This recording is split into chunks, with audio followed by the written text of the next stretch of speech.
ရဲဘော်ကိုထေကတော့သူကကျွန်တော်အဖေကနေပြီးတော့မန်လေးကခေါ်လာတော့18နှစ်ပဲရှိသေးတယ်ဆိုတော့သူကကျောင်းတက်တုံးပေါ့လေဆိုတော့ကျွန်တော်အဖေကဘာကြောင့်သူ့ကိုခေါ်ရလဲဆိုတော့သူကပြည့်ဖြစ်တယ်လူငယ်တယ်နောက်ရှိတလန်းနေရှိတယ်နောက်သူကဒီနေရာနဲ့သူကပြီးရင်းနဲ့တက်တော်ဆောင်နေနေရက်မှာမဟုတ်ဘူးသူ့ကိုတက်လှမ်းပြီးတော့လုပ်ပေးစရာဒီအများကြီးရှိတယ်လို့သိရတယ်ပေါ့လေဒါမှမဟုတ်သူ့ကိုခေါ်လာတာပါဆိုတော့သူကလည်းဟိုထဲမှာဒီအာဇာနည်ကြီးကြီးကြားတဲ့နေ့မှာသူအဲ့မှာတာဝန်ကျတဲ့ခါကျတော့အဲ့တာဝန်ကျတာနဲ့အညီသူကတာဝန်ထမ်းဆောင်ခဲ့တာပေါ့လေထမ်းဆောင်ခဲ့တဲ့ကြောင့်သူကြောက်ပဲဒီရင်းကနေပြီးတော့တက်တော်ဆောင်နေနေသူကြောက်ပဲအဲ့မှာရှိခဲ့တယ်ဆိုတော့ဘိုးချုပ်တက်တော်ဆောင်တို့ဘာတွေကလည်းအကုန်လုံးကအပြင်ရောက်နေတဲ့ခါကျတော့သူကြောက်ပဲရှိရကြတော့သူ့အနေနဲ့ကတော့ဒီဥစ္စာဟိုသူ့တောင်ကိုကျေပြအောင်သူလှုပ်တာပဲပေါ့လေဒါပေမဲ့လည်းဒီလှုပ်ကြံတဲ့လူတွေကလက်ဥသွားတဲ့အတွက်ကြောင့်သူကအရင်ဆုံးထိသွားတာပေါ့တကယ်လို့ကသူသာအရင်ဆုံးမထီးဘူးဆိုလို့ရှိရင်သူ့အနေနဲ့တော်တော်များများကိုလုပ်ပေးနိုင်မယ်လို့ယူဆတယ်ပေါ့လုံလက်လုံးမှာပါသူကလူငယ်တတ်တည်ရှိတယ်သူကအဲ့ချိန်တုန်းကသူ့ကိုပေးထားတဲ့သနက်ကလေးနဲ့သေးတယ်အဲ့တော့အဲ့ဒီရက်ပိုင်းအတွင်းမှာပဲသူ့ကိုသနက်ကြီးဟိုလဲပေးဖို့လည်းရှိတယ်ဆိုတော့အဲ့ဒါတွေကတော့ဒီပေါ့လေနောက်ပိုင်းမှာဟိုကြံခဲ့တဲ့ကိစ္စတွေပေါ့ဆိုဘာဖြစ်ဖြစ်သူကရဲ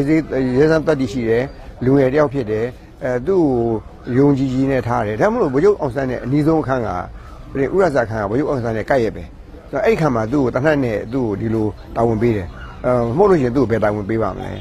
သူ့ရဲ့ရဲစမ်းတတ်တည်သူ့ရဲ့ယုံကြည်မှုသူ့ရဲ့တစ္ဆာရှိမှုတွေကြောင့်ဒီလိုဖြစ်တာပါ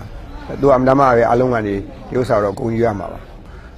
ဒီဟာဒီနိုင်ငံတော်နဲ့ဆုံးဖြတ်ထားတယ်နိုင်ငံတော်နေပြီးသူ့နာမည်ကိုထည့်ထားတယ်ဒီဥစ္စာနိုင်ငံသားထည့်တဲ့ကြောင့်ဒီဥစ္စာနိုင်ငံတော်နဲ့ပဲဆိုင်တယ်နိုင်ငံတော်ကလည်းသူ့ကိုတင့်တော်တယ်ဆိုလို့သာထည့်တာပေါ့တင့်မတော်ဘူးဆိုလို့ရှိရင်ဟိုမထဲပဲနဲ့နေလို့ရတာပေါ့လေဆိုတော့အဲ့ထက်မှာရင်းကဝင်းကြီးကဘုရားအောင်ဆန်းနဲ့ဝင်းကြီးက9ပါးနော်အဲ့ဒီမှာအတွင်းဝင်ရှိတယ်နောက်ပြီးတော့တက်တော်ဆောင်ပါတယ်ဆိုတော့ဒီဥစ္စာတွေကတော့နိုင်ငံတော်ကထည့်ထားတဲ့အတွက်ကြောင့်နိုင်ငံတော်ရဲ့အဆင့်ပဲ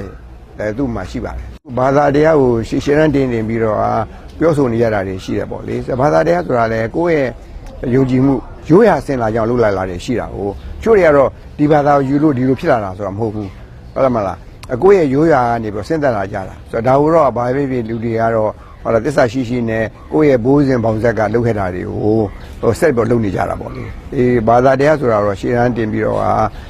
ဒုစရမလို့ဘူးတိုင်းပြည်နဲ့လူမျိုးကိုဘယ်လိုချစ်တယ်လဲတိုင်းပြည်နဲ့လူမျိုးဘယ်လိုကောင်းအောင်လုပ်မလဲအာဇာနည်ခေါင်းဆောင်ကြီးတွေကဘယ်လိုချမှတ်ခဲ့တယ်လဲဆိုတော့ဒါတွေကိုပဲနောက်လာနောက်သားတွေကဆက်လက်ပြီးတော့လုပ်ကင်ဖို့တူမယ်လို့ထင်ပါတယ်